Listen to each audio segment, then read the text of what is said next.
Good morning बच्चों और good morning मेरे सारे वर्चुअल वाले स्टूडेंट्स। Good morning. हम लोग ने अपनी लास्ट क्लास में कंसोलिडेशन के क्वेश्चन नंबर 9 तक हमने कंप्लीट कर लिया था और आज हम लोग चलेंगे क्वेश्चन नंबर 9 से आगे और हम करेंगे क्वेश्चन नंबर 9 के बाद अब बचे हुए सवाल। आइए दोस्तों, सबसे पहले अब मैं आपके साथ में बात शुरू करता हूं क्वेश्चन नंबर 10 के साथ। आइए क्वेश्चन नंबर 10। चलिए बेटा, क्वेश्चन नंबर 10 आप लोग मेरे साथ में देखें। क्वेश्चन नंबर 10 क्या कहता है? क्वेश्चन नंबर 10 कहता है, sir on 31st March 2011 P Limited acquired 1,05,000 shares. P Limited acquired 1,05,000 shares of Q Limited for rupees 12 lakh. कितने में?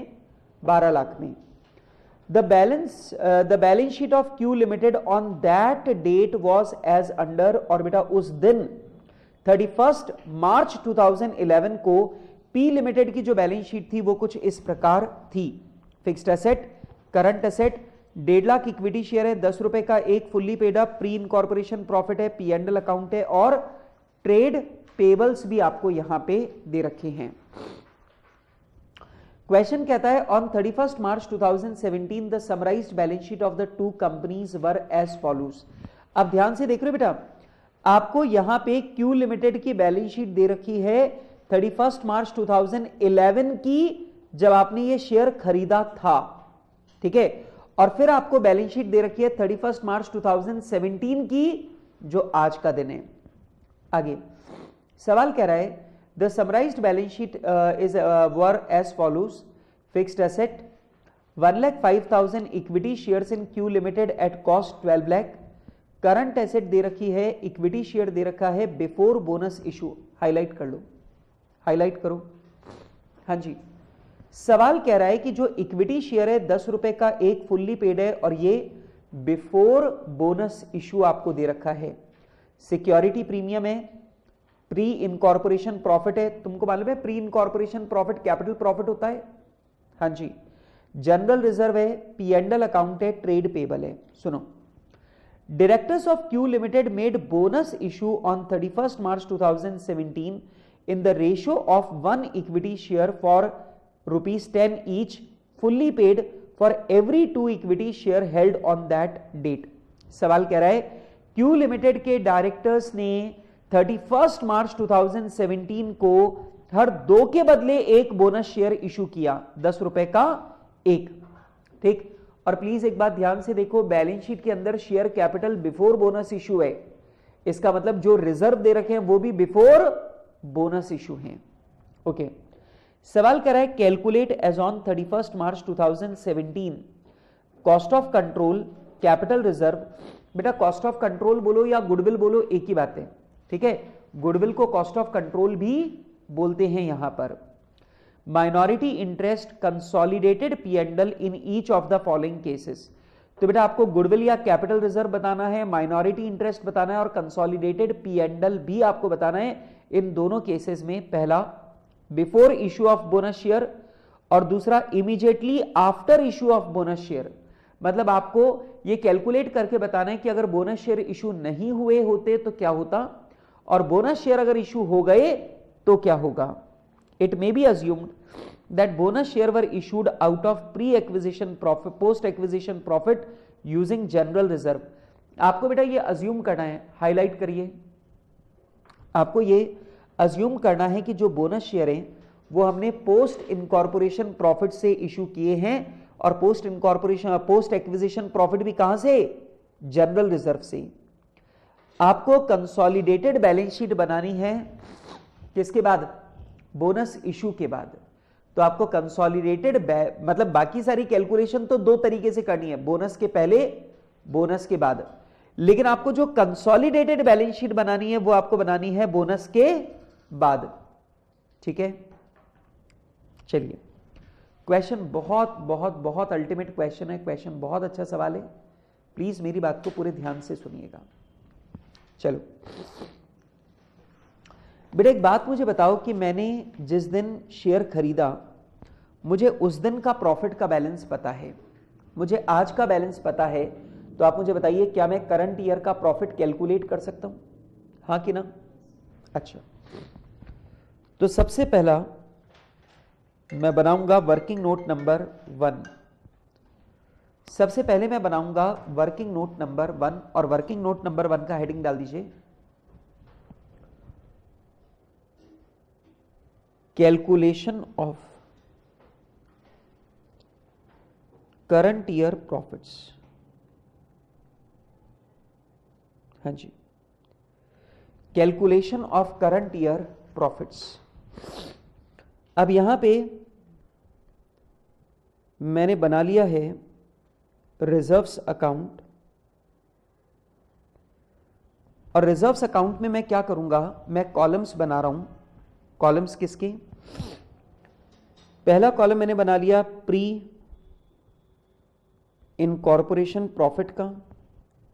हाँ जी, मैंने कॉलम बना लिया है प्री इनकॉर्पोरेशन प्रॉफिट्स का। दूसरा मैंने बना लिया P&L का, और तीसरा मैंने बना लिया जनरल रिजर्व का। वैसे अगर मैं चाहूं तो प्री इनकॉर्पोरेशन प्रॉफिट को छोड़ सकता हूं, क्योंकि प्री इनकॉर्पोरेशन प्रॉफिट जीवन में एक ही बार आता है। तो प्री इनकॉर्पोरेशन प्रॉफिट अगर जीवन में एक ही बार आता है तो ऑब्वियस सी बात है भाई, रजिस्ट्रेशन से पहले वाला प्रॉफिट तो एक ही बार आएगा ना, बार बार थोड़ी आएगा, तो उसे एनालाइज करने की जरूरत नहीं है। ठीक है, हाँ जी, और इधर भी मैंने कर दिया P&L और जनरल रिजर्व। देखो बेटा, मैंने आपको एक रूल बताया था कि जब अपन लोग ये करंट ईयर का profit, opening balance, closing balance, इसे एनालाइज करते हैं तो हम एग्जैक्टली वैसा बनाते हैं जैसा कि इन्होंने अभी तक बना रखा है। बेटा हम ना तो उसमें कोई रेक्टिफिकेशन करते हैं ना कोई एडजस्टमेंट करते हैं, हम बिल्कुल वैसा ही बनाते हैं जैसा इन्होंने बनाकर हमें दे रखा है, चाहे वो गलती क्यों ना हो। क्लियर बात?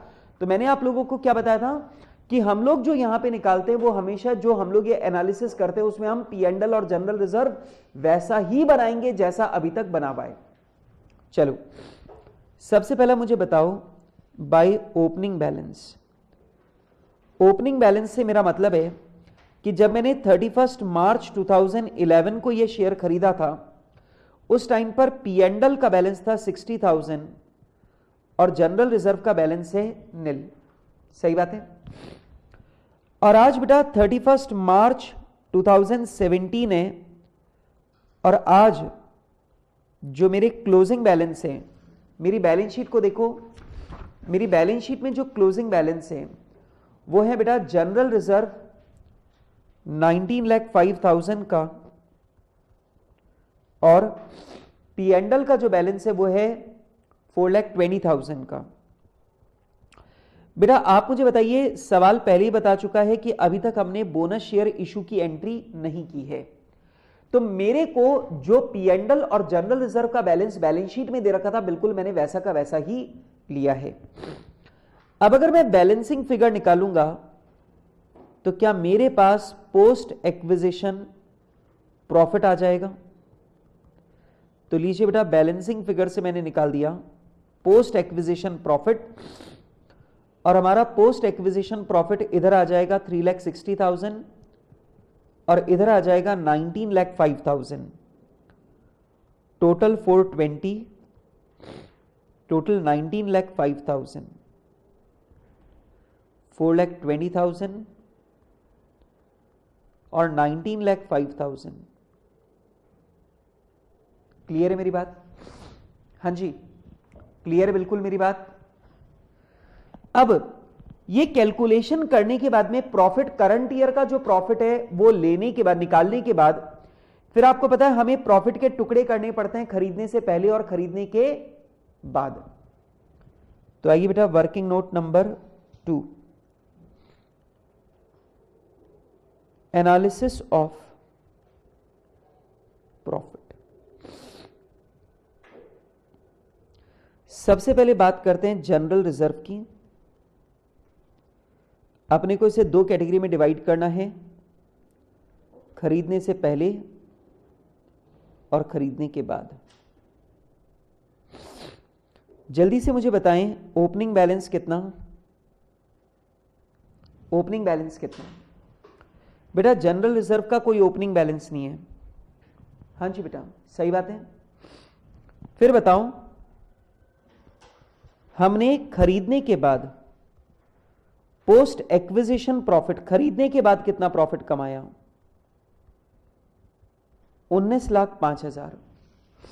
बेटा हमने खरीदने के बाद कितना प्रॉफिट कमाया? 19,05,000।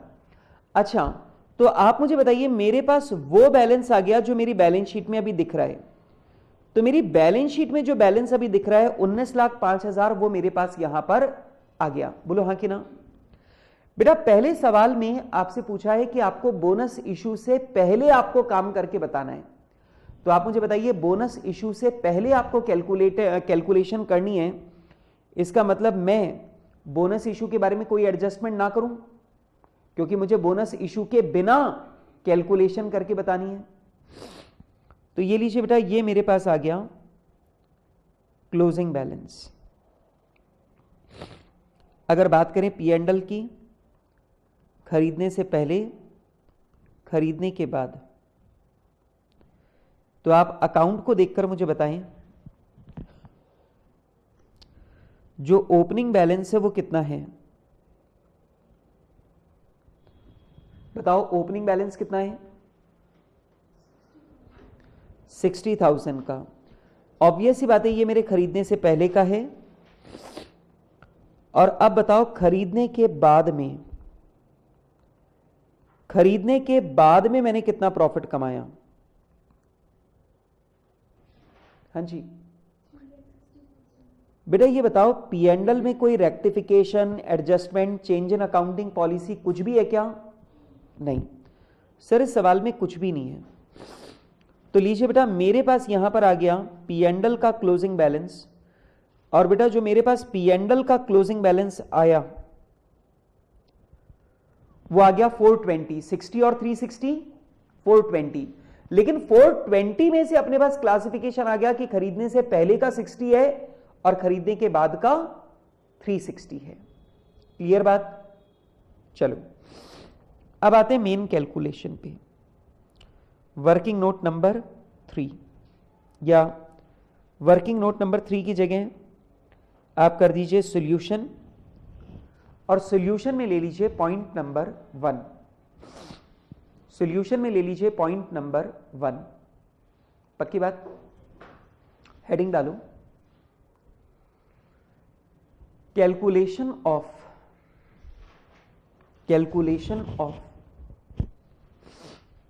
कैपिटल रिजर्व और goodwill on consolidation. Calculation of capital reserve और goodwill on consolidation before bonus issue. मतलब बेटा मैं यहां पे मान के चल रहा हूं कि अभी तक बोनस शेयर इशू नहीं हुए हैं, मतलब बोनस शेयर को इग्नोर करके मैं कैलकुलेट कर रहा हूं। अब जरा देखो, यहां होल्डिंग कंपनी कौन है? P limited.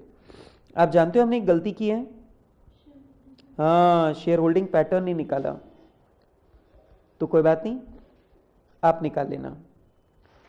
मैंने यहां कर दिया पी लिमिटेड, माइनॉरिटी और टोटल। पी लिमिटेड में मैं 2 कॉलम कर दूंगा, कैपिटल और रेवेन्यू। कैपिटल और रेवेन्यू। माइनॉरिटी ये अलग हो गया, और फिर आ जाएगा टोटल। ठीक है, अब जल्दी से मुझे बताओ कि यहां पे देखो कि क्यू लिमिटेड के टोटल इक्विटी शेयर हैं 1.5 लाख, 1,50,000। बेटा 15 लाख की इक्विटी शेयर कैपिटल है, 10 रुपए का एक शेयर है। कितने शेयर हो गए? 1,50,000। 1,50,000 में से 1,05,000 शेयर मेरे पास है, इसका मतलब 70% होल्डिंग मेरे पास है और बाकी 30% होल्डिंग माइनॉरिटी के पास है। बेटा अगर 1,50,000 इक्विटी शेयर में से अगर 1,05,000 शेयर मेरे पास है, मतलब 70% होल्डिंग मेरे पास है और बाकी की 30% होल्डिंग माइनॉरिटी के पास है। आइए बेटा जरा नेट एसेट लिखें। तो सबसे पहला आ जाएगा शेयर कैपिटल, 15 लाख की है। प्लीज बेटा बातचीत नहीं। देन उसके बाद में pre incorporation profit, pre incorporation profit 30,000 का है। जनरल रिजर्व 19,05,000 का है। और बेटा पीएंडल 4,20,000 का है। आप बिल्कुल तसल्ली से मुझे बताएं टोटल मेरे पास एसेट कितनी है। टोटल मेरे पास एसेट कितनी है जल्दी बताओ। 38,55,000। हाँ जी 38,55,000। चलो अब इसमें से 30% नेट एसेट माइनॉरिटी की है, माइनॉरिटी को दे दो 4,50,000, 9,000। इसका बताएं 19,05,000 का 30%, 571,500। और 4,20,000 का 30%, 1,26,000। और बेटा इन सबको जोड़ने पर टोटल आएगा 11,56,500। हाँ जी लीजिए बेटा मेरे पास माइनॉरिटी इंटरेस्ट आ चुका है 11,56,500। अब आप मुझे बताइए बेटा कैपिटल जो है वो कैपिटल होती है या रेवेन्यू। सर कैपिटल तो कैपिटल होगी 10,50,000। जल्दी बताओ प्री इनकॉर्पोरेशन प्रॉफिट, इनकॉर्पोरेशन से पहले वाला प्रॉफिट कैपिटल प्रॉफिट होता है कि रेवेन्यू प्रॉफिट होता है। Capital profit. और अगर वो कैपिटल प्रॉफिट होता है तो आप कैपिटल वाले कॉलम में लिख दो 70%, 21,000। जनरल रिजर्व, अब आप मुझे जल्दी से बताओ मेरे खरीदने से पहले वाला जनरल रिजर्व कितना है, निल। और मेरे खरीदने के बाद वाला जनरल रिजर्व कितना है, 19,05,000। तो आप मुझे जल्दी से बताओ 70% के मुताबिक मेरा हिस्सा हो जाएगा 13,33,500। 13,33,500 डन। अब पीएंडल में आओ, मेरे खरीदने से पहले का प्रॉफिट है 60,000, उसमें मेरा हिस्सा है 70%। और मेरे खरीदने के बाद का प्रॉफिट है 3,60,000, उसका 70%, 252। लीजिए बेटा कुल मिलाकर आपकी जो नेट एसेट है वो आ जाएगी 11,13,000। और 13,33,500 प्लस 2,52,000, यह आ जाएगा 15,85,500। एक बात बताइए बेटा नेट एसेट में से अगर मैं माइनस कर दूं कॉस्ट ऑफ इन्वेस्टमेंट को, तो आप मुझे जल्दी से बताइए बेटा मेरे इन्वेस्टमेंट की कॉस्ट कितनी है, 12 लाख। अब आप ही मुझे बताइए कि 11,13,000 की नेट एसेट अगर मैंने 12 लाख रुपए में खरीदी तो आप मुझे बताइए मुझे प्रॉफिट हो रहा है कि लॉस, लॉस। और आप लोग जानते हैं ये जो नुकसान है ये नुकसान कहां जाएगा, 87,000 का गुडविल में। तो ये लीजिए बेटा ये जो 87,000 का नुकसान है ये 87,000 का नुकसान चला जाएगा गुडविल में। क्लियर बात, कहां जाएगा, गुडविल में। बोलिए बेटा इज इट ओके, पक्की बात। अब ध्यान से सुनो बेटा इसने आपसे क्या पूछा था जरा ध्यान से देखो, दोबारा देख के बताओ। सवाल कह रहा है आपको कॉस्ट ऑफ कंट्रोल मतलब गुडविल या कैपिटल रिजर्व जो भी आ रहा है वो निकालना है, दूसरा आपको माइनॉरिटी इंटरेस्ट निकालना है और तीसरा आपको कंसोलिडेटेड पीएंडल निकालना है। तो क्या मैं यहां पे पूरी बात जमा के बता दूं, सर गुडविल बोले या कॉस्ट ऑफ कंट्रोल बोले एक ही बात है, यह है 87,000, ठीक है। नंबर 2 हमसे पूछा माइनॉरिटी इंटरेस्ट बताओ, तो भाई माइनॉरिटी इंटरेस्ट जो है वो आएगा कितना, 11,56,500। 1156,500। और लास्ट मुझसे पूछा है कंसोलिडेटेड पी एंड एल। तो अब आप मुझे बताओ, जो पी लिमिटेड है उसका पी एंड एल है 15,75,000 का, और बेटा अभी जो अपने पास क्यू लिमिटेड का पी एंड एल आया है, वो क्यू लिमिटेड का पी एंड एल आया है 2,52,000 का। तो 15,75,000 प्लस 2,52,000 दोनों मिलाकर हो जाएगा 18,27,500। सॉरी, 18,27,000। ये लो। तो बेटा क्वेश्चन ने मुझसे पूछा था आपको कॉस्ट ऑफ कंट्रोल बताना है, माइनॉरिटी इंटरेस्ट बताना है, और कंसोलिडेटेड पी एंड एल भी आपको बताना है बिफोर बोनस इशू। मतलब यदि आप बोनस इशू को इग्नोर कर दो तो क्या होगा, वो मैंने निकाल के बता दिया। डन? अरे भाई ठीक है। अब आइए बेटा सेकंड क्वेश्चन।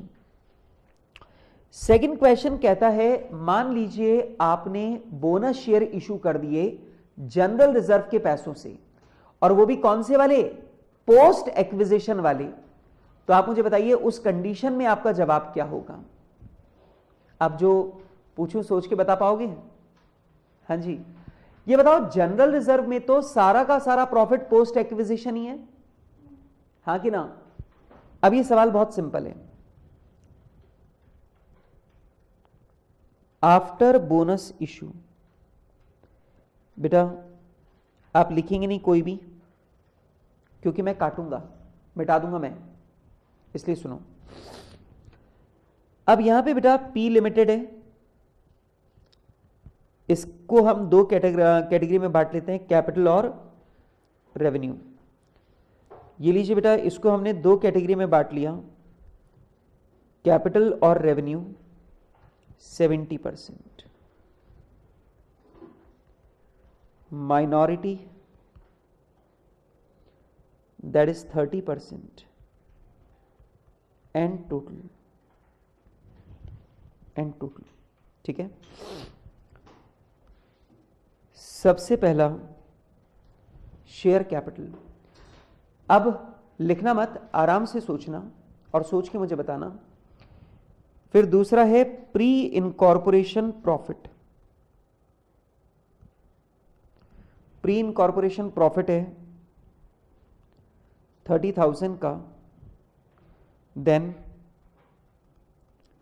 जनरल रिजर्व है 19,05,000 का, अभी छोड़ देता हूं। पी एंड एल है 4,20,000 का। अब जो पूछूं सोच विचार के जवाब देना, भागना नहीं है, ठीक है? रेडी? सुनो बच्चों, सुनो, ये बताओ, सवाल कह रहा है कि हम 2 के बदले 1 बोनस शेयर दे रहे हैं। 2 के बदले 1 बोनस शेयर दोगे, इसका मतलब 15 लाख रुपए के बदले आप 7.5 लाख रुपए के बोनस शेयर दोगे। सही बात है? अगर आप 7.5 लाख रुपए के बोनस शेयर दोगे तो ऑब्वियस ही बात है, आपकी जो शेयर कैपिटल 15 लाख रुपए की थी वो 7.5 लाख रुपए बढ़ जाएगी, और 7.5 लाख रुपए बढ़कर हो जाएगी 22,50,000। सही बात है? और ये बोनस शेयर आपने जनरल रिजर्व के पैसों से इशू किए, तो आपका जनरल रिजर्व का बैलेंस है 19,05,000, और जो आपका जनरल रिजर्व का बैलेंस है वो 7.5 लाख रुपए कम हो जाएगा, हाँ कि ना? तो आपका जनरल रिजर्व का बैलेंस बचेगा 11,55,000।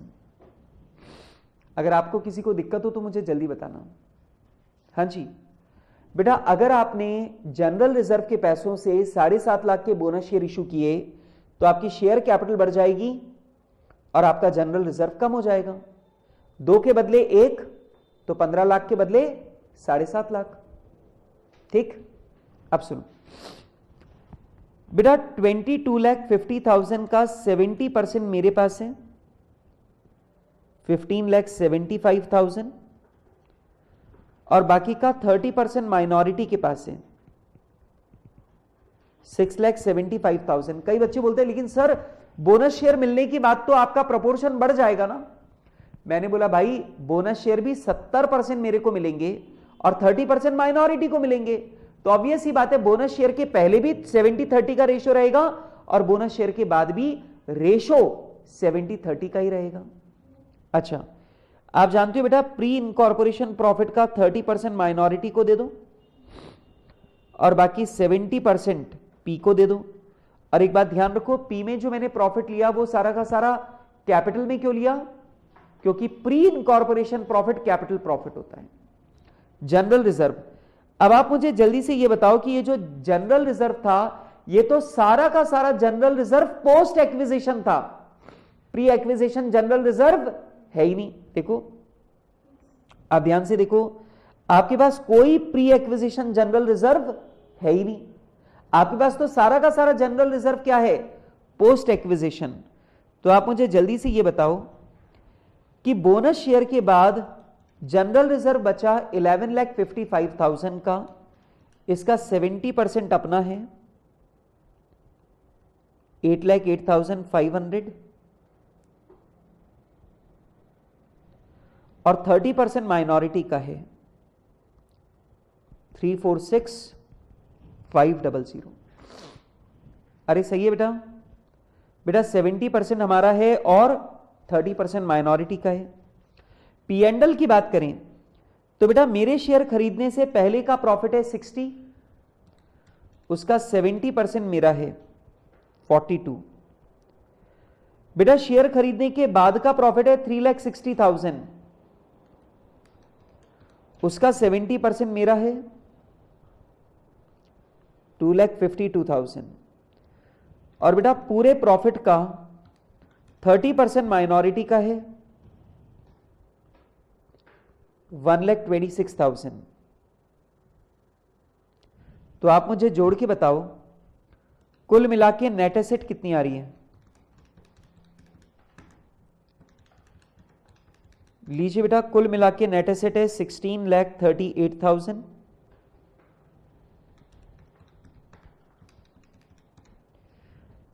10,60,500,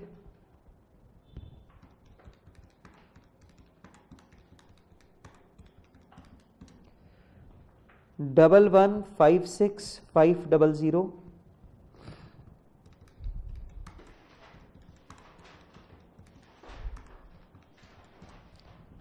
38,55,000, 38,55,000। चलिए बेटा इसमें से माइनस कर दीजिए कॉस्ट ऑफ इन्वेस्टमेंट को। बेटा मेरे इन्वेस्टमेंट की कॉस्ट वही है 12 लाख रुपए। अब ध्यान से देखो बेटा नेट एसेट ज्यादा है और पैसे लगे कम, तो आपने 16,38,000 के नेट एसेट को अगर 12 लाख में खरीदा तो आपको फायदा हुआ है। और यह फायदा कहां जाएगा? कैपिटल रिजर्व में। तो ये लीजिए बेटा ये फायदा चला गया कैपिटल रिजर्व में 4,38,000, ये फायदा कैपिटल रिजर्व में चला गया 438। ठीक, डन। बेटा आपको मेरी ये पूरी कैलकुलेशन समझ में आ रही है? पक्का? अच्छा, सवाल ने हमसे जो पूछा था वो बता दूं। सवाल ने हमसे 3 बातें पूछी हैं। कैपिटल रिजर्व ऑन कंसोलिडेशन कितना है? कंसोलिडेशन पे कैपिटल रिजर्व या गुडविल कितनी आई थी? जवाब है 4,38,000।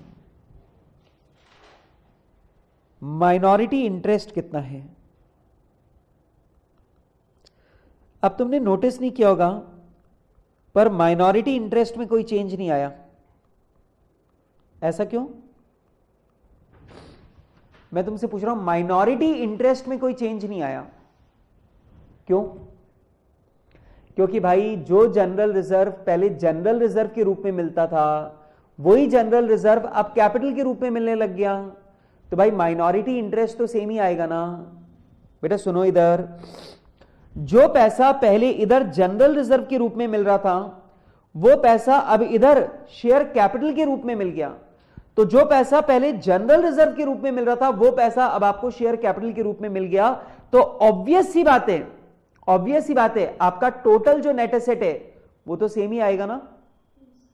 लेकिन क्वेश्चन आप ध्यान से देखो, यहां पे अगर आप दिमाग लगा के देखो तो यहां पे गुडविल और कैपिटल रिजर्व बदल चुका। पहले अपनी गुडविल आ रही थी 87 और अब अपना कैपिटल रिजर्व आ रहा 438। ऐसा क्यों हुआ? गुडविल बदलकर कैपिटल रिजर्व हो गई। ऐसा क्यों हुआ? ऐसा इसलिए हुआ बेटा कि जो तुम्हारा जनरल रिजर्व पहले रेवेन्यू प्रॉफिट क्लासिफाई हो रहा था वो अब शेयर कैपिटल के रूप में क्लासिफाई हो रहा है।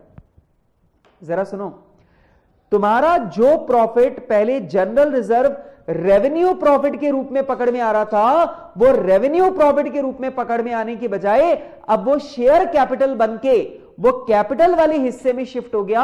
और वो कैपिटल वाले हिस्से में शिफ्ट हो गया इसीलिए जो पहले गुडविल आ रही थी वो अब बदलकर कैपिटल रिजर्व हो गई है। मैं आपको बताता हूं, आप जरा ध्यान से देखना, इधर सुनो। जो 5,25,000, सुनना मेरी बात को, जो 5,25,000 पहले रेवेन्यू प्रॉफिट के रूप में क्लासिफाई हो रहा था, सुन रहे हो, जो 5,25,000 पहले रेवेन्यू प्रॉफिट के रूप में क्लासिफाई हो रहा था वो अब रेवेन्यू प्रॉफिट से घटकर कैपिटल में इंक्लूड हो गया है। ठीक, और आप देख लो जितना ये प्रॉफिट कैपिटल में शिफ्ट हुआ उतना ही आपका प्रॉफिट बढ़ गया। अब आप देख लो 5,25,000 कैपिटल में चले गए तो जो पहले आपका 87,000 का गुडविल आ रही थी वो देख लो आप 438 का कैपिटल रिजर्व बन गया। नहीं आया समझ में? अरे भाई बात समझ में आ रही है? क्यों? आपका बोनस शेयर डिक्लेयर करने से आपका रेवेन्यू प्रॉफिट कैपिटल प्रॉफिट में बदल गया, आपका रेवेन्यू प्रॉफिट शेयर कैपिटल में बदल गया और इसी वजह से आपकी गुडविल और कैपिटल रिजर्व जो है उसमें चेंज हो गया है। अब आपको एक बहुत जोरदार बात बताऊं, सुनना। अगर यहां पे ये बोनस शेयर किसी कैपिटल प्रॉफिट से दिया होता तो फर्क नहीं पड़ता। अगर ये बोनस शेयर, अभी यहां पे बोनस शेयर आपने कौन से प्रॉफिट से दिया? रेवेन्यू प्रॉफिट से। लेकिन अगर आप यही बोनस शेयर किसी कैपिटल प्रॉफिट से डिक्लेयर कर रहे होते तो फर्क ही नहीं पड़ता। क्यों? क्योंकि कैपिटल प्रॉफिट नीचे से ऊपर शिफ्ट हो जाता और कैपिटल प्रॉफिट ही नीचे से ऊपर शिफ्ट होता तो आपकी गुडविल और कैपिटल रिजर्व में कोई फर्क नहीं आता। फर्क क्यों आ रहा है? फर्क इसलिए आ रहा है क्योंकि यहां पे बोनस शेयर किसी रेवेन्यू प्रॉफिट से डिक्लेयर किए गए हैं। अगर बोनस शेयर कैपिटल प्रॉफिट से डिक्लेयर किए जाते तो यह फर्क नहीं होता। क्लियर है बात? नीचे चाहो तो नोट डाल के लिख लो, नीचे बेटा नोट डाल के लिख लीजिए। लिखवाऊं? नोट लिखो। In this question bonus shares are issued. In this question bonus shares are issued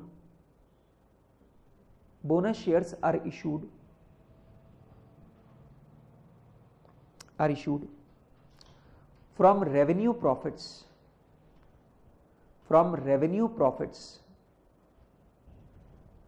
due to which revenue profit has been converted due to which revenue profits have been converted into share capital. Revenue profits have been converted into share capital. Revenue profits have been converted into share capital due to which goodwill of rupees 87,000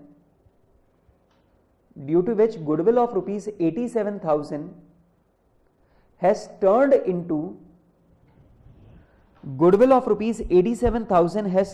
into a capital reserve of 4,38,000. 4,38,000 38,000. Paragraph change. If bonus share had been issued,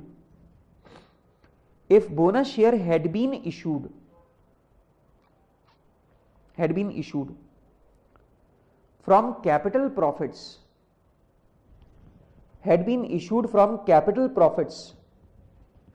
then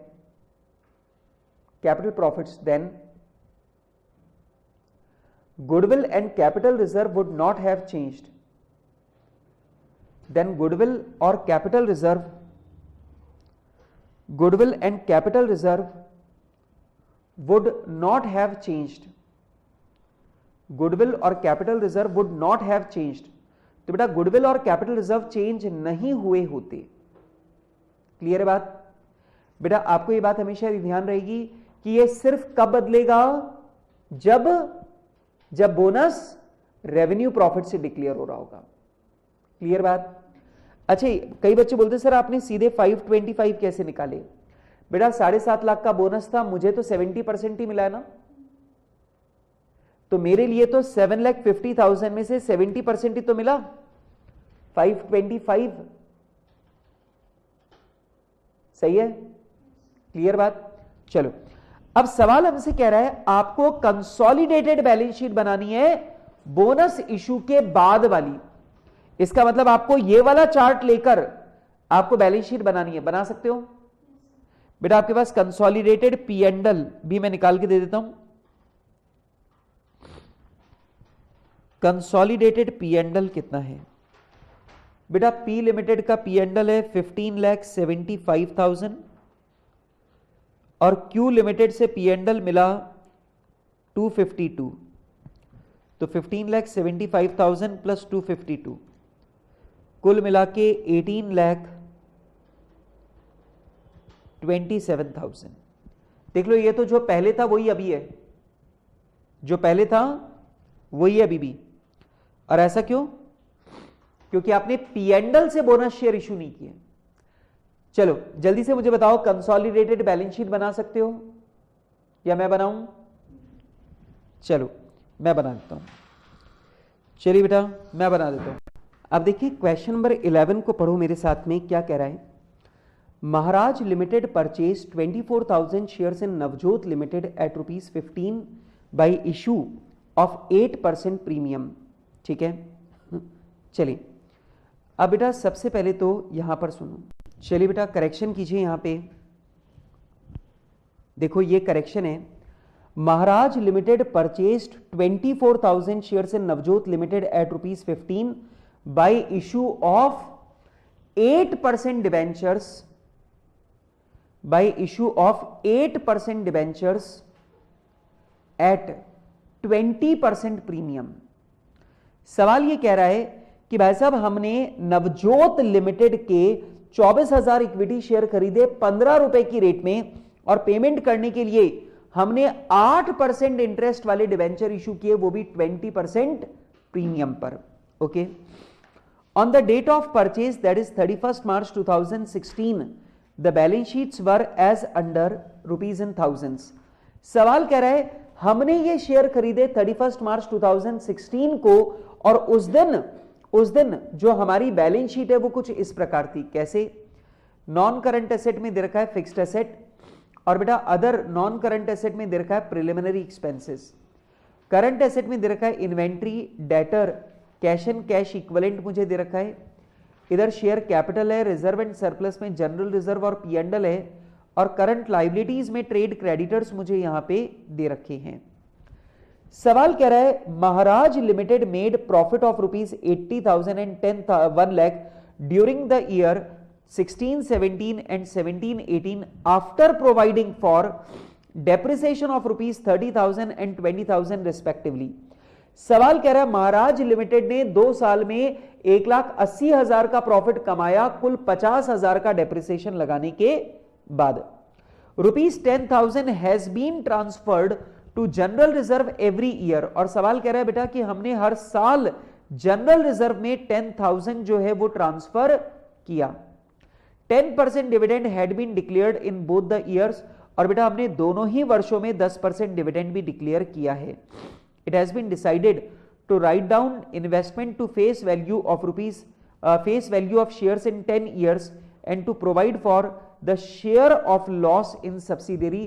बेटा ये कह रहा है कि हम लोगों ने ये तय किया कि हम लोग हमने इन्वेस्टमेंट 15 रुपए में खरीदे, उस इन्वेस्टमेंट को हम घटाकर उसको राइट डाउन करके उसकी वैल्यू को राइट ऑफ करेंगे 10 साल में, और ये 15 रुपए से घटाकर हम उसे फेस वैल्यू 10 रुपए पे लाने का प्रयास करेंगे। ओके, सवाल कह रहा है साथ ही बेटा सब्सिडियरी कंपनी को जो लॉस हो रहा है उसमें जितना हमारे हिस्से का लॉस है हम उतना प्रोविजन भी बनाएंगे। ठीक है भाई। सवाल कह रहा है Navjot limited incurred losses of ₹20,000 and ₹30,000 in 16-17 and 17-18 after charging depreciation of 10% per annum of the book value as on 1st April 2016। सवाल कहता है नवजोत लिमिटेड जो है उसे 20,000 और 30,000 का लॉस हुआ 10% पर एनम डेप्रिसिएशन लगाने के बाद, और वो भी किस पर? 1 अप्रैल 2016 की बुक वैल्यू पर। बेटा 1 अप्रैल 2016 की बुक वैल्यू पे 10% पर एनम का डेप्रिसिएशन लगाने के बाद हमें 50,000 का लॉस हुआ है दोनों वर्षों में।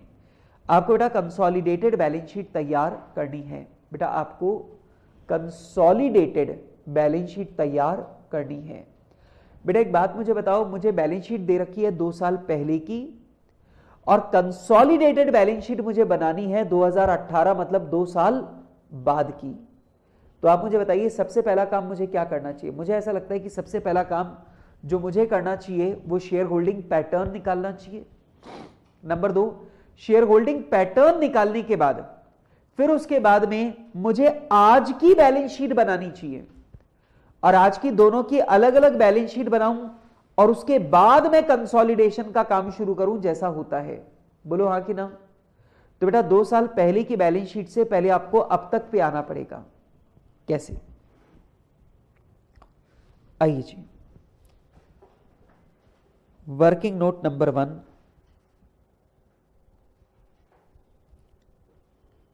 Share holding pattern. अब ये बताओ दोस्त, यहां पे होल्डिंग कंपनी है महाराज लिमिटेड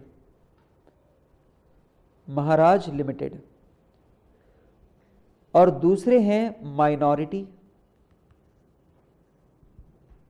ठीक, अब जल्दी से मुझे बताओ नंबर ऑफ शेयर्स कितने हैं, नंबर ऑफ इक्विटी शेयर्स। बेटा total number of equity shares जो हैं वो तो हैं 30,000। बेटा 3 लाख रुपए की शेयर कैपिटल है, 10 रुपए का एक, तो भाई साहब टोटल शेयर है 30,000। 30,000 में से 24,000 इक्विटी शेयर महाराज लिमिटेड के पास हैं, तो बाकी के 6,000 इक्विटी शेयर माइनॉरिटी के पास हैं। तो आप मुझे जल्दी से बताइए हमारा होल्डिंग का प्रपोर्शन क्या है? बेटा 80% होल्डिंग महाराज के पास है और बाकी 20% होल्डिंग माइनॉरिटी के पास है। सही बात है? अच्छा, वर्किंग नोट नंबर 2,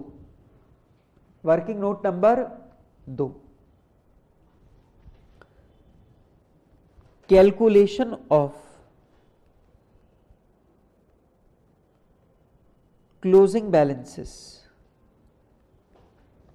हाँ जी, कैलकुलेशन ऑफ क्लोजिंग बैलेंसेस, या चलो छोड़ो अपन तो नहीं करते क्लोजिंग बैलेंसेस, अपन तो डायरेक्टली करेंगे, पहले बैलेंस शीट बनाना शुरू करते हैं।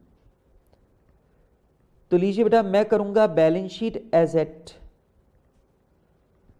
31 मार्च 18 और इसके आगे मैंने लिख दिया एक्सट्रैक्ट। बेटा एक्सट्रैक्ट का मतलब है ये एक रफ बैलेंस शीट है। एक्सट्रैक्ट का मतलब ये एक रफ बैलेंस शीट है, मैं फेयर बैलेंस शीट नहीं बना रहा हूं। अगर आपने लिख दिया एक्सट्रैक्ट, इसका मतलब आपने लिख दिया भाई साहब इसे बैलेंस शीट न माना जाए, ये मेरा एक रफ कैलकुलेशन है और इसके लिए फिर मुझे शेड्यूल 3 फॉलो करने की जरूरत नहीं है। अब मैं क्या करूंगा, मैं यहां पे 2 कॉलम कर दूंगा, एक कॉलम पी का, एक कॉलम क्यू का, और इधर भी हो जाएगा एक कॉलम पी का, एक कॉलम क्यू का। ठीक है, अब जो बात पूछता जाऊं बड़े आराम से मुझे बताना। सबसे पहला इक्विटी शेयर कैपिटल मेरी 45 लाख है और क्यू लिमिटेड की 15 लाख है।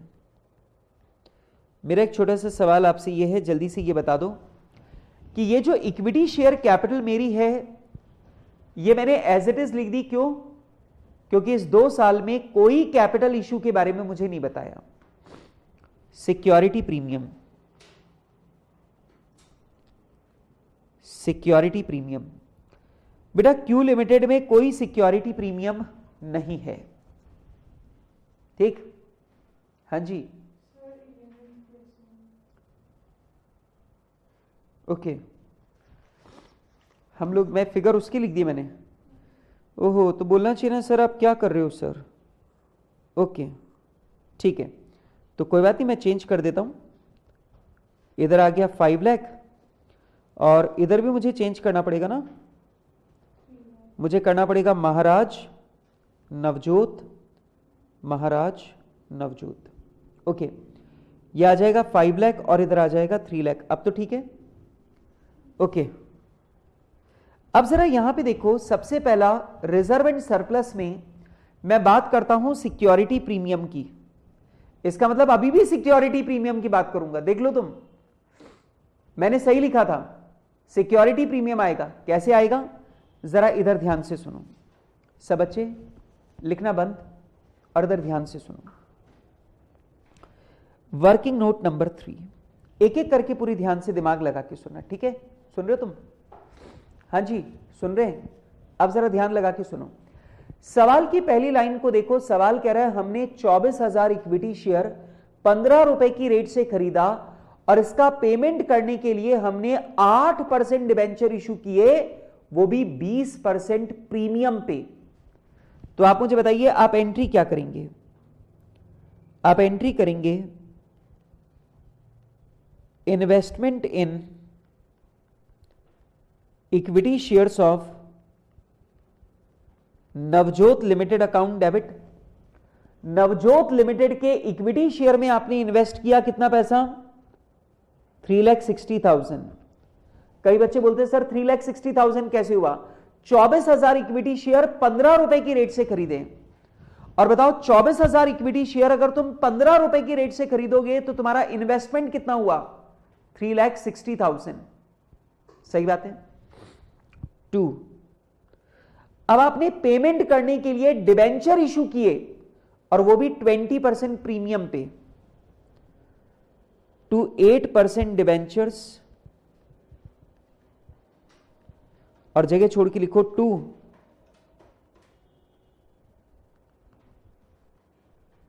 Security premium.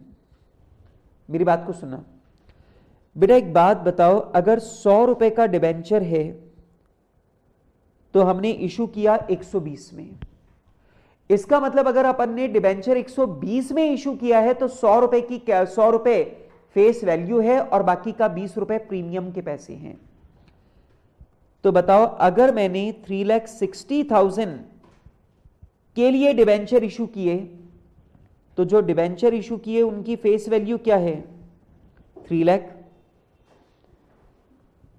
और बेटा बाकी जो बचा 60 वो क्या है? Security premium. बेटा मैं आपसे आराम आराम से पूछता जा रहा हूं, आप मुझे जल्दी से बताते जाइए कि आपको ये एंट्री समझ में आ रही है? मैंने 24,000 इक्विटी शेयर 15 रुपए की रेट में खरीदे, मतलब 3,60,000 का इन्वेस्टमेंट खरीदा और 3,60,000 का पेमेंट करने के लिए मैंने 3 लाख रुपए के डिबेंचर को 60,000 के प्रीमियम पे इशू कर दिया। अब ध्यान से देखो, इस एंट्री से मेरी बैलेंस शीट में 3 चीजें आएंगी। आप बोलेंगे क्या? इधर देखो, मेरी बैलेंस शीट में 3 चीजें आएंगी। इन्वेस्टमेंट इन नवजोत लिमिटेड 3,60,000 जो आपने डेबिट किया था। लाइबिलिटी साइड पर सिक्योरिटी प्रीमियम आएगा 60,000 और थोड़ी जगह छोड़ के लिख देना, थोड़ी जगह छोड़ के लिख देना 8% डिबेंचर, 8% डिबेंचर आ जाएंगे कितने, 3 लाख के। देख लो तुम्हारी बैलेंस शीट मैच कर रही है, उधर भी 360 इधर भी 360। अरे नहीं आया समझ में? अरे 2 साल के दौरान जो कुछ भी हुआ वो लेना पड़ेगा ना बैलेंस शीट में। अच्छा आगे चलो, अब बात करें जनरल रिजर्व की। देखो तुम सुन रहे हो कि नहीं सुन रहे? जनरल रिजर्व बेटा, नवजोत के जनरल रिजर्व में कुछ हुआ है ऐसा मुझे नहीं दे रखा, तो मैंने नवजोत का जनरल रिजर्व तो ऐसे एज इट इज लिख दिया 20। लेकिन बेटा महाराज के लिए बताया था कि ये महाराज लिमिटेड हर साल 10,000 का प्रॉफिट जनरल रिजर्व में डाल रही है। अब आप मुझे जल्दी से बताओ, अगर हर साल 10,000 का प्रॉफिट जनरल रिजर्व में डालेंगे तो 2 साल में जनरल रिजर्व में कितने पैसे चले जाएंगे? 20। तो भाई 60 पहले से है, 10-10 करके 20 और डाल दिया, कितना हो गया? 80,000। उसके बाद आगे चलो भाई, पी एंड एल। हाँ जी, अभी जो पी एंड एल है ना, ये इस सवाल की मेन चीज है, समझाऊं? अब दोस्त जैसे जैसे समझाता जाऊं वैसे वैसे मुझे बताना, calculation of P and L of Navjot limited. पहले मैं नवजोत लिमिटेड का पी एंड एल पता करूं। सुनो, नवजोत लिमिटेड का P and L as on 31 मार्च 16, 31 मार्च 16 को पी एंड एल का जो बैलेंस है वो था -40। सही है क्या? अच्छा, अब आगे देखो बेटा, सवाल कहता है इन 2 वर्षों में हमें 50,000 का लॉस और हो गया। Loss during 16-17 and 17-18। बेटा 16-17 और 17-18 में अपने को लॉस हो गया है कुल 50 का। तो आप मुझे जल्दी से बता दीजिए हमारा क्लोजिंग पी एंड एल कितना है? 90। या मुझे लिख देना चाहिए balance of P and L as on 31 मार्च 18। तो 31 मार्च 18 को नवजोत लिमिटेड का पी एंड एल का बैलेंस कितना है? 90। तो ये लीजिए बेटा, ये मैंने लिख दिया 90,000 ब्रैकेट में। मैं लिख दूं क्या यहां पे? ये रुपीज इन थाउजेंड्स पकड़ा है मैंने। अरे ठीक है, रुपीज इन थाउजेंड्स गिवन है ना, तो रुपीज इन थाउजेंड्स पकड़ा है मैंने। डन? बच्चे बोलते हैं सर इसमें क्या खास बात थी? इसमें नहीं बेटा, अब है working note number 5, calculate P and L of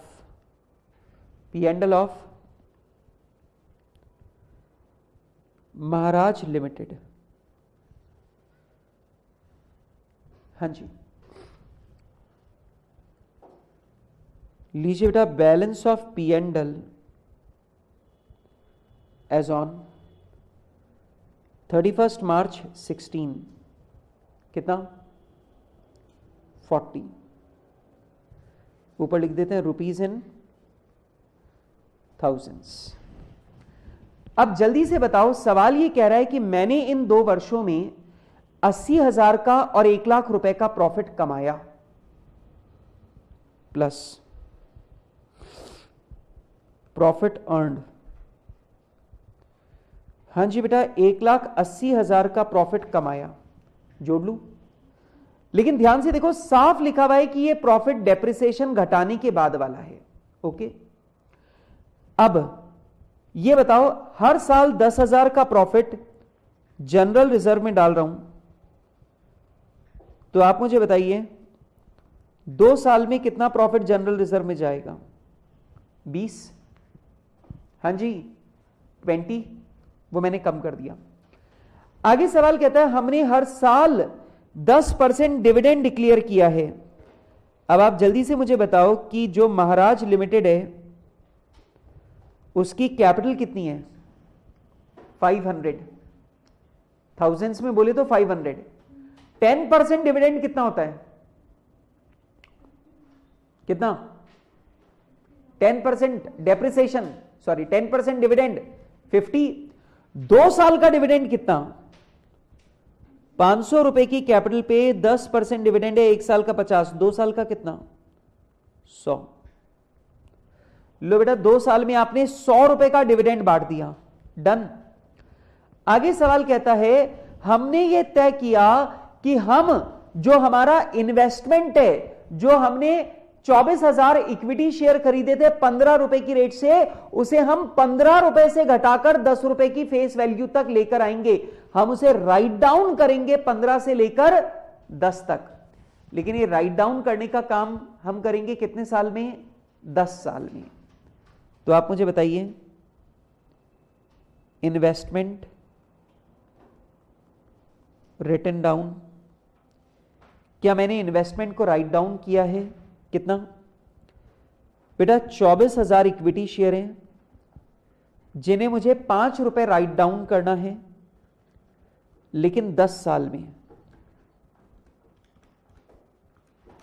हाँ जी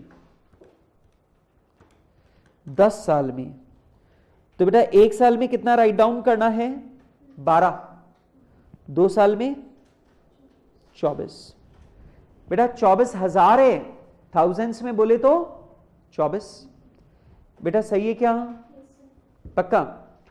और लास्ट पॉइंट कहता है कि आपको प्रोविजन बनाना है, provision for share of loss in subsidiary. Subsidiary को जितना भी नुकसान हुआ है उसमें आपकी जितनी हिस्सेदारी है उसका प्रोविजन भी आपको बनाना है। तो आप मुझे बताओ सब्सिडियरी को इन 2 साल में 50,000 का नुकसान हुआ है। हां जी, और हम उस सब्सिडियरी कंपनी के 80% मालिक हैं। तो आप मुझे बताइए अगर सब्सिडियरी कंपनी को 50,000 का लॉस हुआ है और मैं उसका 80% ओनर हूं, तो आप मुझे जल्दी से बताइए बेटा मेरे को कितना लॉस हुआ सब्सिडियरी के थ्रू? 40,000 का। ठीक। और बेटा यदि अपन इन सब एडजस्टमेंट्स को ले लें तो मेरे पास आ जाएगा closing balance of P and L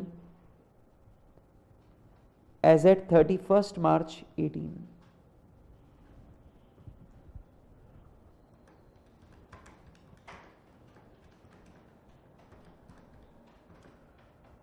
thirty six. दोस्त मुझे थोड़ा सा जल्दी बताओ, बात समझ में आ रही है? बेटा सवाल ने जो जो चीजें बोली मैंने वो ही की ना पी एंड एल में। हाँ जी चलो, लेकिन अब इससे बहुत सारी चीजें बदलेंगी बेटा। अब मुझे बताओ, सबसे पहले ये बताओ, बैलेंस शीट को देखो। सबसे पहले ये बताओ, आप पी एंड एल को आराम से देखते जाओ। सबसे पहला हमने जो भी प्रॉफिट कमाया उसमें से हर साल 10-10 हजार रुपए जनरल रिजर्व में डाले। तो आप देख लो मैंने जनरल रिजर्व में 20 बढ़ा दिए। हाँ जी जोड़ दिए 20। नंबर 2, हमने हर साल 10% डिविडेंड बांटा। तो बेटा मैंने पी एंड एल से 10% डिविडेंड 2 साल का घटा दिया। नंबर 3, सवाल कह रहा है हमने तय किया कि हम इन्वेस्टमेंट की वैल्यू को हर साल 12,000 राइट डाउन करेंगे। तो हमने 2 साल में 24,000 राइट डाउन कर दिया। तो आप मुझे जल्दी से बताओ, मैंने ये शेयर जब 2 साल पहले खरीदे थे तो मैंने इन्वेस्टमेंट डेबिट किया था 360। पिछले 2 वर्षों में मैं 24,000 राइट ऑफ कर चुका हूं। और बेटा अगर पिछले 2 वर्षों में 24,000 मैंने राइट ऑफ कर दिए तो बैलेंस कितना बचा? 336। बेटा जल्दी बताओ, आ रही है बात समझ में? फिर सवाल में लास्ट पॉइंट बोल रहा है हमने सब्सिडियरी में सब्सिडियरी का जो लॉस है उसमें हमारे शेयर के बराबर प्रोविजन बनाया। अब बेटा प्रोविजन को मैंने लेस कर दिया था कहां से, पी एंड एल से, तो जब प्रोविजन बनाया है तो बैलेंस शीट में भी तो आएगा। Provision for loss in subsidiary, तो सब्सिडियरी में होने वाले नुकसान के लिए मैंने 40,000 का प्रोविजन बनाया था, बना लिया, 40,000 का प्रोविजन। ओके, आगे चलिए। बस बेटा यही सब था। और ये सब करने के बाद मेरे पास पी एंड एल का बैलेंस कितना बचा, 36, वो मैंने लिख दिया। क्लियर है? अब लास्ट बात, फिर बेटा इधर मुझे दे रखा है ट्रेड सन्ड्री क्रेडिटर्स। तो लीजिए बेटा, सन्ड्री क्रेडिटर्स के बारे में कोई चेंज बताया क्या? क्या सवाल में सन्ड्री क्रेडिटर्स के बारे में कोई जानकारी है क्या? नहीं। तो एज इट इज लिख दो 50,000 और 30,000।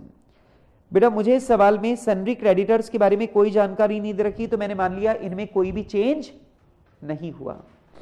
अब आ जाओ फिक्स्ड एसेट्स। अब थोड़ा केयरफुली देखना है बेटा। एम की फिक्स्ड एसेट 300 की थी, एम की फिक्स्ड एसेट 300 की थी बेटा। बेटा एम की फिक्स्ड एसेट 300 की थी, और 300 में से ध्यान करो आपने 180 का डेप्रिसिएशन लगा दिया है 2 साल में। 1 लाख का और 80,000 का, कुल मिला के 1,80,000 का डेप्रिसिएशन लगा दिया। हाँ क्या हुआ बेटा? 80 एंड 1 लाख है ना? अच्छा सॉरी, 30 एंड 20, 30 एंड 20 मिलाकर 50 का डेप्रिसिएशन लगा दिया। तो लीजिए बेटा फिक्स्ड एसेट बची 2,50,000, और नवजोत में देखो 100 रुपीस की फिक्स्ड एसेट है, उसमें से डेप्रिसिएशन लगा दिया कितना, 50, सॉरी डेप्रिसिएशन लगा दिया 10% per annum on book value. तो जल्दी से देखो बुक वैल्यू कितनी है, 100, इस पे 10% डेप्रिसिएशन लगाया कितना, 10, और दूसरे साल में लगा दिया 10, तो भाई 2 साल में डेप्रिसिएशन हो गया 20। लो भाई कुल मिलाकर बची 80,000। बेटा अगर ये बुक वैल्यू वाली बात नहीं बोलता ना तो मैं 10% को WDV डेप्रिसिएशन मानता। सवाल कह रहा है हमने 10% डेप्रिसिएशन लगाया 1 अप्रैल 2016 की बुक वैल्यू पर, तो 1 अप्रैल 2016 की बुक वैल्यू पे 10% डेप्रिसिएशन लगाना है हर साल। तो यार एक बात, 1 अप्रैल 2016 की बुक वैल्यू है 100, उस पे डेप्रिसिएशन हो गया 10, फिर से हो गया 10, तो 10 10 20। तो मैंने यहां पे कर दिया फिक्स्ड एसेट की वैल्यू कितनी, 80,000। शुड आई मूव, आगे बढ़ू? ओके, फिक्स्ड एसेट के बाद में बेटा फिर आता है प्रिलिमिनरी एक्सपेंस। बेटा प्रिलिमिनरी एक्सपेंसेस के राइट ऑफ के बारे में मुझे कुछ नहीं बोला, तो ये एज इट इज आ जाएगा 10,000 और 5,000। उसके बाद में बेटा इन्वेंट्रीज के बारे में कुछ नहीं बताया, एज इट इज आ जाएगा 1,50,000 और 90,000। फिर इसके बाद में आएगा ट्रेड रिसीवेबल। बेटा ट्रेड रिसीवेबल जो है वो भी एज इट इज आ जाएगा 1,60,000 और 1 लाख। लेकिन दिक्कत यह है बच्चों, दिक्कत यह है कि कैश एंड कैश इक्विवेलेंट का बैलेंस सेम नहीं मान सकते। क्यों? क्योंकि एक बात बताओ, अगर आपको प्रॉफिट हुआ है तो भाई आपकी कोई ना कोई एसेट तो बढ़ेगी, और बताओ क्या बढ़ेगी? आपने किसी भी एसेट को नहीं बढ़ाया, तो अल्टीमेटली आपको किसको बढ़ाना पड़ेगा? कैश को। तो चलिए बेटा बैलेंसिंग फिगर से निकालो कैश कितना।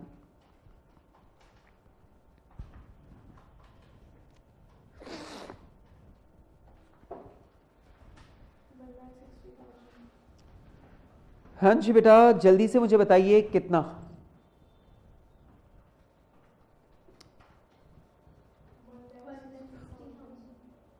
जी, कितना?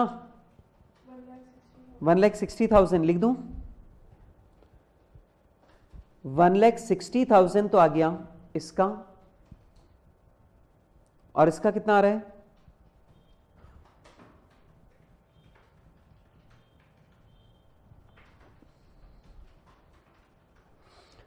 बेटा नवजोत का बताओ, कैश एंड कैश इक्विवेलेंट कितना आ रहा है? बेटा मुझे जिन जिन एसेट्स के बारे में कुछ नहीं बताया था, मैंने मान लिया उनकी बुक वैल्यू में कोई परिवर्तन नहीं हुआ है। हाँ आने दो ना, क्या हुआ जी, माइनस का 15,000। तो बेटा इसका बैंक बैलेंस आ रहा है -15। बैलेंस शीट का टोटल बताओगे कितना? 10,66,000 और 2,60,000। 10,66,000 और दूसरा 2,60,000, 260। बताइए बेटा, अब यहां पे मेरी एक बात का मुझे जवाब दे दो। अब बताओ क्या ये सवाल अब बेहद आसान हो गया है? क्यों? क्योंकि अब इस सवाल में उस दिन की बैलेंस शीट हमारे हाथ में आ गई है जिस दिन की कंसोलिडेटेड बैलेंस शीट बनानी है। तो अब हमारे लिए कोई मेजर समस्या नहीं है, अब हम बना सकते हैं। चलो बेटा, तो बनाओ वर्किंग नोट नंबर 6।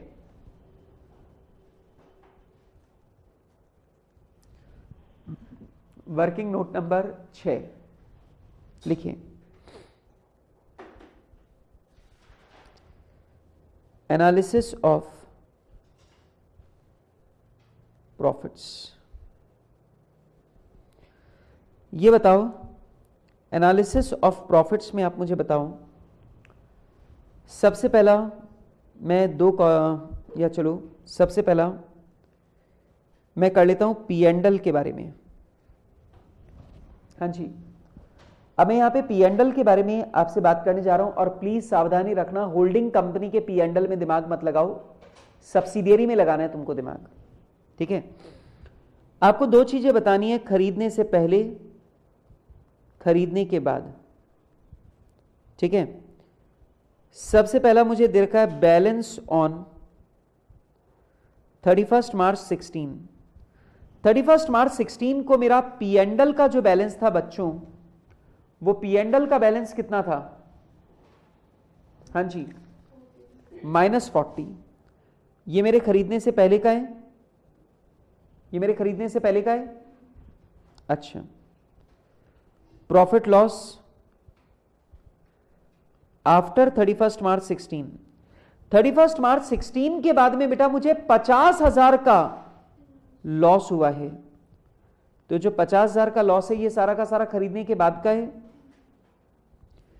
तो लीजिए बेटा, मेरे पास आ जाएगा बैलेंस एज ऑन 31 मार्च 18। तो बेटा 31 मार्च 18 को जो क्लोजिंग बैलेंस है वो 90 का है। 31 मार्च 18 को जो क्लोजिंग बैलेंस है वो 90 का है, और बेटा 90 में से 40 का लॉस मेरे खरीदने से पहले का है और 50 का लॉस मेरे खरीदने के बाद का है। बोलो जल्दी, ठीक है? पॉइंट नंबर बी, बेटा जल्दी से बताओ, कोई जनरल रिजर्व है क्या? है, जनरल रिजर्व प्री पोस्ट। जल्दी से मुझे बताओ, बैलेंस ऑन 31 मार्च 2016। 31 मार्च 2016 को हमारे जनरल रिजर्व में जो बैलेंस है वो 20 का है। बताओ वो मेरे खरीदने से पहले का प्रॉफिट है कि बाद का? पहले का, प्लस प्रॉफिट लॉस आफ्टर 31 मार्च 16। 31 मार्च 16 के बाद का प्रॉफिट लॉस बताओ। कुछ नहीं। तो बेटा आपके पास आ जाएगा बैलेंस ऑन 31 मार्च 18, ये हो गया 20 और डैश। हाँ जी, आप मुझे जल्दी से बताएं, यहां तक की बात एकदम क्लियर है? चलो, तो आप मेरे साथ में बनाएं वर्किंग नोट नंबर 6। और वर्किंग नोट नंबर 6 का हेडिंग डाल दीजिए कैलकुलेशन ऑफ गुडविल और कैपिटल रिजर्व ऑन कंसोलिडेशन। अब आप कैलकुलेट करो कंसोलिडेशन पे आपको कितनी गुडविल या कैपिटल रिजर्व हुआ है। कंसोलिडेशन पे आपके पास गुडविल या कैपिटल रिजर्व कुल मिलाकर कितना आया, कैलकुलेट करके बताइए। शुरू करें। कॉलम्स बना लीजिए। सबसे पहला महाराज लिमिटेड, जिनके पास 80% होल्डिंग है। दो पार्ट हो जाएंगे, कैपिटल, रेवेन्यू, देन फिर हो जाएगा माइनॉरिटी। माइनॉरिटी हो जाएगा 20% टोटल। सबसे पहला आएगा शेयर कैपिटल। दोस्त मुझे जल्दी से बताओ मेरी शेयर कैपिटल कितनी है, आज वाली बताना। बेटा सब कुछ आज की बैलेंस शीट में देखो। 3 लाख। ओके, देन उसके बाद में आप मुझे बताओ मेरा जनरल रिजर्व कितना है। 20,000। अच्छा ये बताओ आज की तारीख में मेरा P&L का बैलेंस कितना है। -90,000। और भूल मत जाना प्रिलिमिनरी एक्सपेंस भी लॉस है एक तरह का। कितना आज की तारीख में मेरा प्रिलिमिनरी एक्सपेंस है कितना, 5,000 का। अब आप मुझे बताइए मेरी नेट एसेट कितनी है आज, 225। ये आ रही है बेटा 2,25,000। चलो सबसे पहले 20% शेयर माइनॉरिटी का है, उसे दे दो 60,000, 4,000 -18,000 -4,000, कुल मिलाकर कितना 16।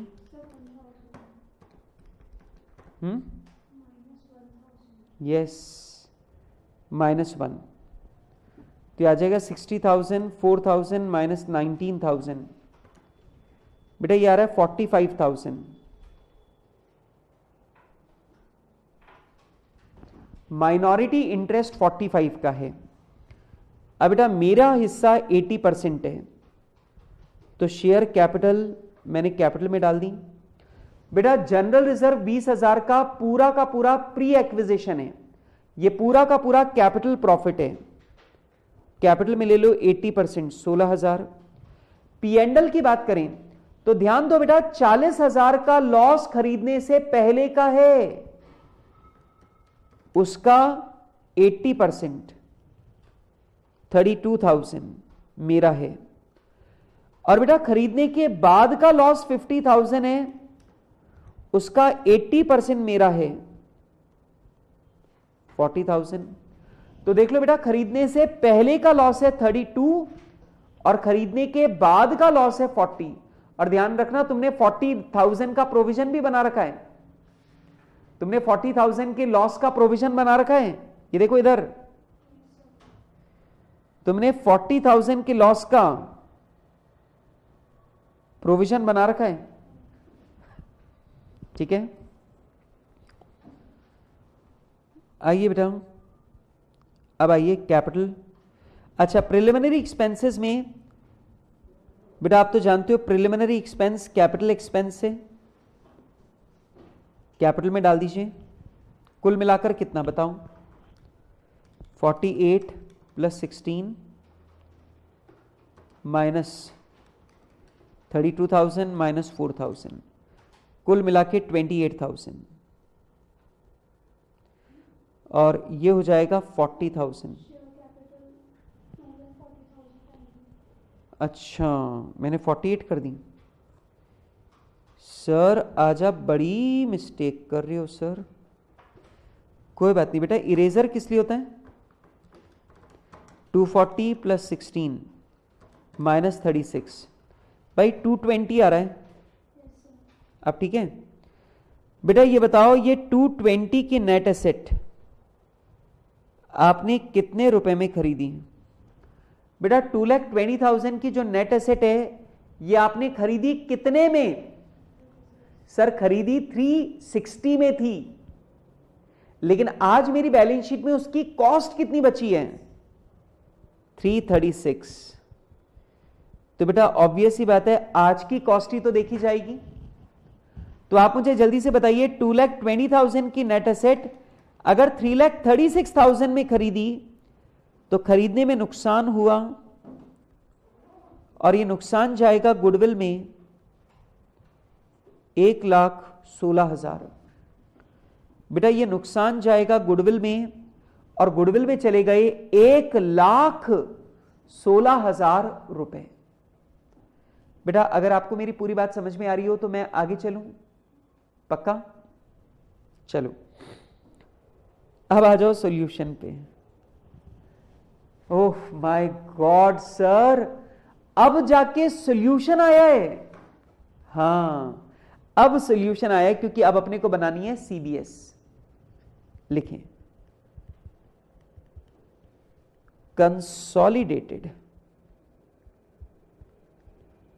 Consolidated balance sheet as at 31st March 18 of Maharaj and Navjot. हाँ जी, नोट्स रुपीस, नोट्स और रुपीस। सबसे पहला आएगा पॉइंट नंबर 1,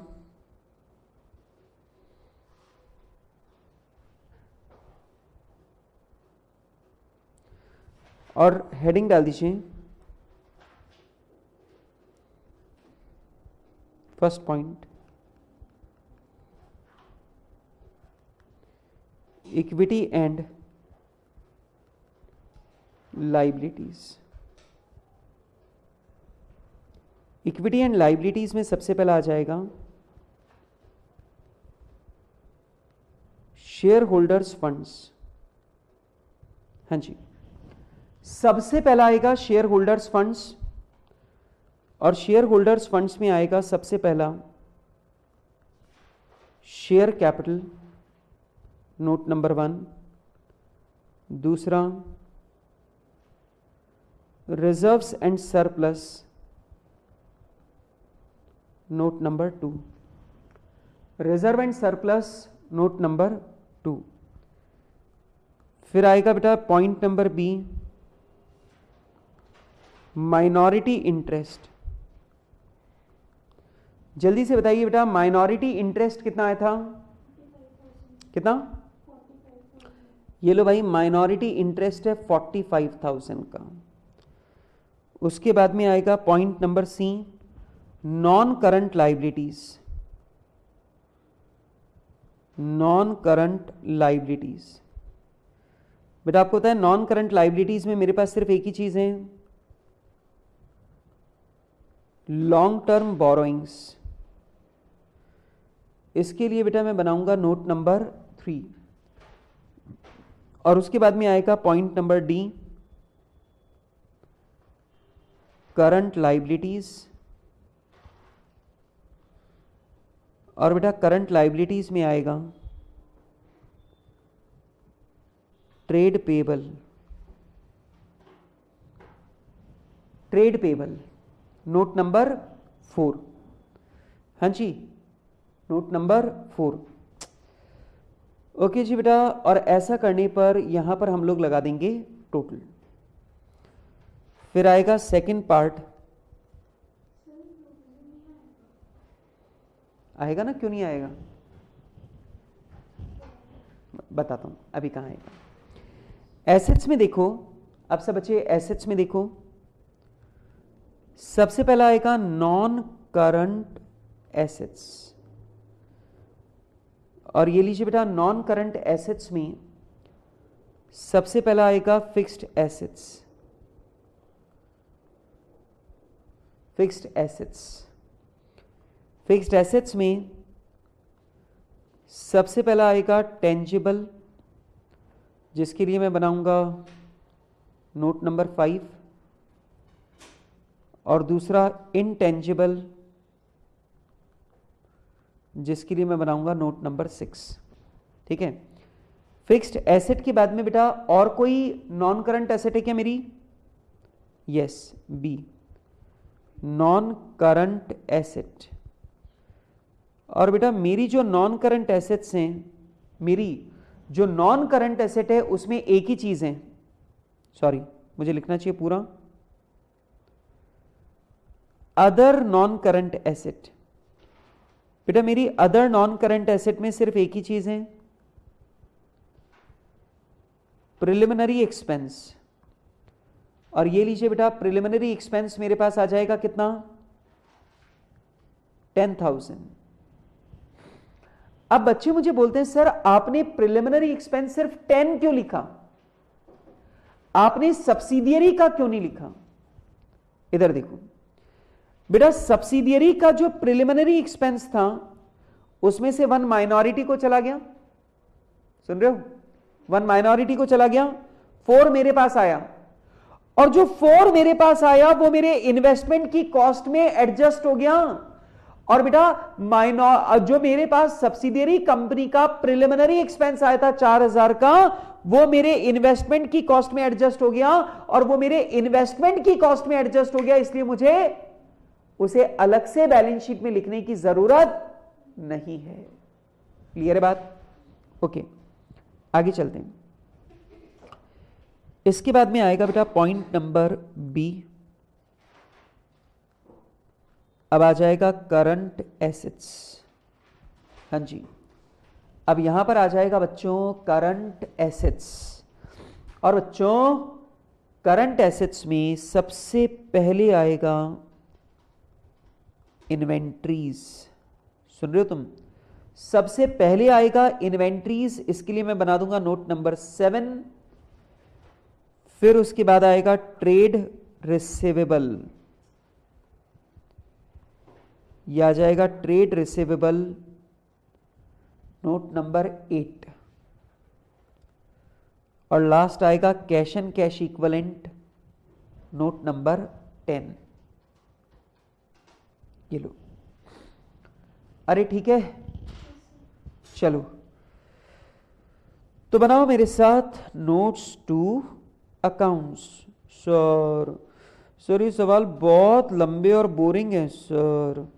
जी, ये वाले सवाल बहुत लंबे और बोरिंग जरूर हैं, लेकिन आप एक बात ध्यान रखो, ये वाले सवाल आपके एग्जाम में 12 नंबर और 16 नंबर में पूछे जाएंगे।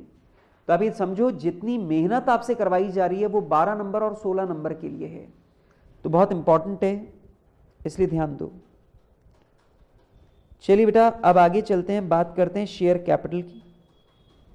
हाँ जी, जल्दी से मुझे बताइए, क्या मैं अपनी शेयर कैपिटल लिख दूं 50,000 इक्विटी शेयर्स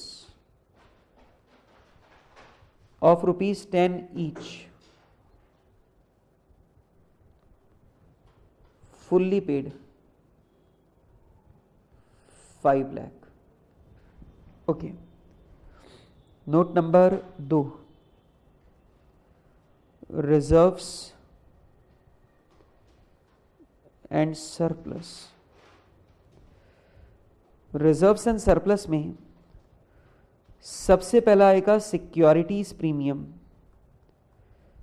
आप मुझे जल्दी से बताइए बेटा, सिक्योरिटीज प्रीमियम एम का कितना है? बेटा ये जो क्वेश्चन में दिख रही है बैलेंस शीट, ये वाली मत देखो, ये तो 2 साल पुरानी वाली बैलेंस शीट है। आज की बैलेंस शीट देखो वर्किंग नोट में कितनी सिक्योरिटी प्रीमियम 60,000 सिर्फ एम का है। नंबर 2, जनरल रिजर्व अब आप मुझे बताइए बेटा, एम लिमिटेड का जनरल रिजर्व कितना है आज? 80,000। और जल्दी से बताओ एन लिमिटेड से रेवेन्यू प्रॉफिट कितना आया जनरल रिजर्व के रूप में? निल। बेटा पूरा का पूरा जनरल रिजर्व प्री एक्विजिशन था। Then P and L, P and L में मुझे बताओ एम का पी एंडल कितना है? 36,000। और जल्दी से बताइए एन का कितना? एन से मुझे लॉस कितना मिला? तो डाल दो डैश 36। अब स्टूडेंट मुझे बोलते हैं सर आपने गलत कर दिया, सर आप जरा ध्यान से देखो एन लिमिटेड से 40,000 का लॉस आ रहा है, तो सर यहां पर आपको 40,000 लेने हैं। मैंने बोला नहीं लेने। अब आप बोलोगे सर क्यों नहीं लेने? इधर देखो, क्यों नहीं लेने? बेटा क्योंकि ये जी आफ्टर एडजस्टिंग विद प्रोविजन। बेटा अब थोड़ा दिमाग लगाना, तुम समझ जाओगे। तुम ध्यान से देखो, ये जो 36 आया था ना, ये ऑलरेडी वो 40,000 का लॉस घटाने के बाद वाला ही तो है। क्या तुम चाहते हो इसमें से वापस 40,000 फिर से घटा दूं? बेटा इधर देखो, ये जो अपन ने 40,000 का ये जो अपन ने पी एंडल का बैलेंस निकाला है 36, ये पी एंडल का जो बैलेंस अपन ने निकाला 36, क्या ये हमने सब्सिडियरी का 40 का लॉस लेस करके निकाला है? तो भाई फिर दोबारा 40 को लेस थोड़ी कर दूंगा। अब ये जो लॉस मेरे पास आया है 40 का, ये 40 का लॉस पी एंडल से एडजस्ट नहीं होगा बल्कि प्रोविजन से एडजस्ट होगा। क्यों? क्योंकि मैंने इस काम के लिए प्रोविजन बना रखा है, मैंने इस 40,000 के नुकसान के लिए प्रोविजन बना रखा था। तो जब ये 40,000 का नुकसान आएगा तो एडजस्ट भी कहां से होगा? प्रोविजन से। भाई पी एंडल में दोबारा लेस थोड़ी कर दूं, ठीक है? आगे सुनो, आगे बेटा समझ में हो गए तीनों? टोटल लगाओ 1,76,000। ओके चलिए जी बेटा, note number 3, long term borrowings. बेटा लॉन्ग टर्म बोरोइंग्स में मेरी एक ही चीज है, क्या है? 8% डिबेंचर्स। जल्दी से बताओ 8% डिबेंचर्स कितने थे? 3 लाख के। सिर्फ किसके हैं? एम के। Okay note number 4, note number 4 है trade payables.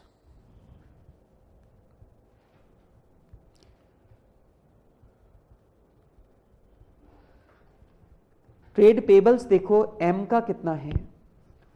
Trade payable M के हैं 50,000 के और नवजोत के हैं 30,000 के, कुल मिलाकर 80,000। ओके बेटा, देन नोट नंबर 5 है tangible fixed assets. Tangible fixed assets की बात करें तो महाराजा की टेंजिबल फिक्स्ड एसेट है 3 लाख की और नवजोत की है 1 लाख की। सॉरी, देखा मैंने की ना गलती, मैंने कौन सी वाली बैलेंस शीट देख ली? 2 साल पुरानी वाली। महाराजा की कितनी? 2,50,000 है आज और नवजोत की 80, कुल मिलाकर होता है 3,30,000। कुल मिलाकर कितना? 3,30,000। Okay then comes intangible fixed assets. अब सुनो, इंटेंजिबल फिक्स्ड एसेट्स में मेरे पास 2 चीजें हैं। अब आप बोलेंगे सर 2 चीजें क्या? जल्दी बताऊं। हाँ जी, अरे बोलो ना। अच्छा, इसमें तो सिर्फ गुडविल ही है। ओके ठीक है, गुडविल, और पूरा लिख दो गुडविल ऑन कंसोलिडेशन कितना, 1,16,000। ओके ठीक है बेटा, फिर नोट नंबर 7 में आ जाएगा। अच्छा, नोट नंबर 7 बनाने की जरूरत ही नहीं, मैंने पहले ही लिख रखा है other non current asset preliminary expense, ये तो ऑलरेडी लिख दिया। नोट नंबर 7 है इन्वेंट्रीज का। नोट नंबर 7 आएगा इन्वेंट्रीज। जल्दी से बताओ बेटा, एम की इन्वेंट्री है 1,50,000 की, एन की इन्वेंट्री है 90,000 की, कुल मिलाकर 240।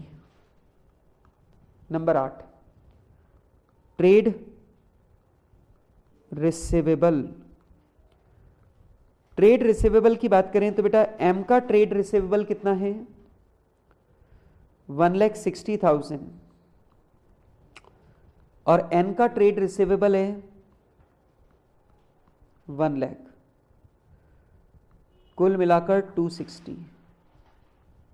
ठीक है, एंड लास्ट आ जाइए बेटा cash and cash equivalent. M का कितना है 160, एन का कितना है -15, कुल मिलाकर 145। 145, क्लियर बात, 145। चलिए बेटा, अब मुझे एक एक करके सारी चीजें लिखवा दीजिए बैलेंस शीट में। Share capital 5 lakh, reserve and surplus बताएं 1,76,000। उसके बाद में मुझे बताइए long term borrowings 3 lakh. Okay, trade payables, हाँ ट्रेड पेबल हो गए 80,000, कुल मिला के टोटल ये आ गया टोटल 11,01,000। अगला फिक्स्ड एसेट आ गई टेंजिबल 3,30,000, इंटेंजिबल आ गई 1,16,000। ओके, फिर इन्वेंट्रीज बताओ 2,40,000 की इन्वेंट्रीज है। ओके, ट्रेड रिसीवेबल 2,60,000 का ट्रेड रिसीवेबल है। नेक्स्ट 1,45,000 का कैश एंड कैश इक्वलेंट है। टोटल बताओ कितना आ रहा है, बैलेंस शीट का टोटल आ गया 11,01,000। हाँ जी बेटा, बैलेंस शीट का जो टोटल है वो यहां पर आता है 11,01,000 का। ठीक है, लीजिए बेटा, बैलेंस शीट का टोटल आता है 11,01,000। मैच हो गई बैलेंस शीट, मतलब हमारा आंसर बिल्कुल करेक्ट है। चलो आगे चलते हैं और बात करते हैं क्वेश्चन नंबर 12 की। पहले मुझे जल्दी से बताओ, यहां तक कोई दिक्कत? दोस्त बड़ा अजीब है, तुम मुझसे कुछ पूछते ही नहीं हो। हाँ जी बेटा, पूछिए फटाफट से मुझसे, क्योंकि आप लोग क्वेश्चन नहीं पूछेंगे तो पता है सैटेलाइट वालों को लगेगा कि यहां पर कोई, वर्चुअल क्लासेस वालों को लगेगा कि यहां पर कोई बैठता ही नहीं है, सर ऐसे ही झूठ मूठ करते रहते हैं। कोई डाउट, कोई क्वेरी तो पूछो, नहीं पूछना। तो चलो फिर आगे, चलो आगे बढ़ते हैं।